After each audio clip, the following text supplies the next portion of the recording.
مسئولان ریاست جمعیت هلال احمر هرات میگویند که کار پروژه پول در مقابل کار با اعمار 230 متر دیوار استنادی و 120 متر کانال در قریه گندممنه ولسوالی قوریان ولایت هرات تکمیل و به بهره برداری رسید. به گفته مسئولان این نهاد، پروژه مذکور با هدف کاهش خطرات ناشی از سیلاب‌ها، حفاظت از خانه‌ها و زمین‌های زراعتی، ایجاد زمینه کار برای مهاجرین بازگشته و تقویت مقاومت جوامع محلی در برابر تغییرات اقلیمی اجرا گردیده است.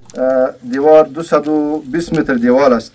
220 متر دیوار که 120 متر تحکیم کاری کانال آبیاری زراعتی تکمیل گردیده و 29 روز در بر گرفته است.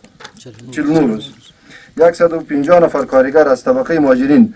این یک فایده دیگه بود که ما بتوانیم قشر جوان ما که بیکار است در این پروژه مصروف شد و اونا اشتغال زایی پیدا شد. باشندگان محل با استقبال از اجرای شدن این پروژه استنادی میگویند سیلاب‌های فصل از زمستان تمام زمین‌های زراعتیشان را تخریب کرده است. آنان می‌افزایند که تکمیل این پروژه سهولت‌های زیادی برای آنان فراهم خواهد کرد. او زیاد زحمت وکړي چې ډیر دیوال اسنادي جوړ کړي او دا دیوال اسنادي چې جوړ کړي دا ډیر مفید واخیسو و د منطقې خلکو ته و د ولس ته د ګندمنې د اخدان او نور ماحول قریه چې د دې ګندمنې په اړخ کې دی دا ډیر مفید واخیسو. ډیر ضررونه ورسېدل د سیلابو پر وخت مالونه او کورونه باغونه او زراعتي مځکې د بین تللې. حالا امروز که ما جمع شدیم برای از که برای افتتاحیه از بند که هلال احمر برای ما جور کرده. زیاد قبلا که بود اینجا بند نبود، سیلابا می آمد خونه ما تخریب میکرد. حالا که جور شد 2700 فامیل از این مستفید میشن. قبلا که بود ما بند نداشتیم. ما خیلی تشکر میکنیم از هلال احمر که بند برای ما جور کرده. کارگرها از اینا که بوده کلا 150 تا کارگر از مهاجرین بوده.